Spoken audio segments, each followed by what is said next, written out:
Block समीक्षा बैठक में जनकल्याण कार्यक्रम त्वरान्वित विधायकों बैठक।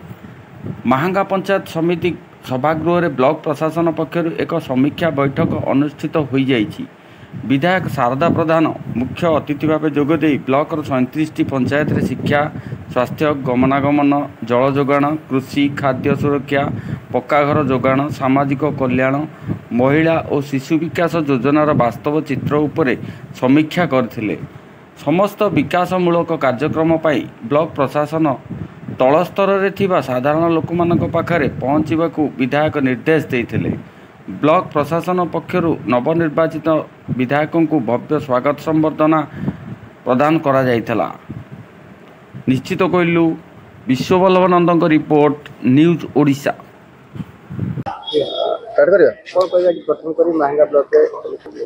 आम अंचल 2,15,000 जनसाधारण प्रत्येक गरीब लोक आईन अनुसार प्रति घरे पानी मिलिब एवं प्रति व्यक्ति के 70 लिटर पानी, प्रति कच्चा घर पक्का हब, प्रति व्यक्ति मागଣା रेशन कार्ड गरीब कल्याण योजना रे पाइबे, एनएफएसएस हो कि एसएफएसएस हो, एवं प्रति व्यक्ति आईन कानून अनुसार तांकर मिशन शक्ति रे जो पाइखाना पाइबे।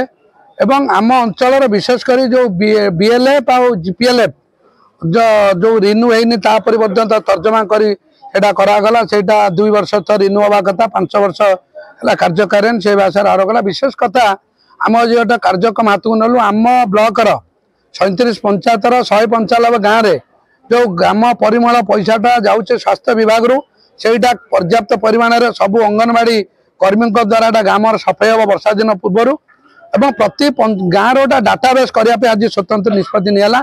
प्रति पंचायत रे केतेटा गाँव अच्छी, कौ गाँव में केते पंचायत राज विभाग अच्छी, इरिगेशन वाटर माने वार्स आरडी रास्ता पर ग्रामीण रास्ता मपा जीव।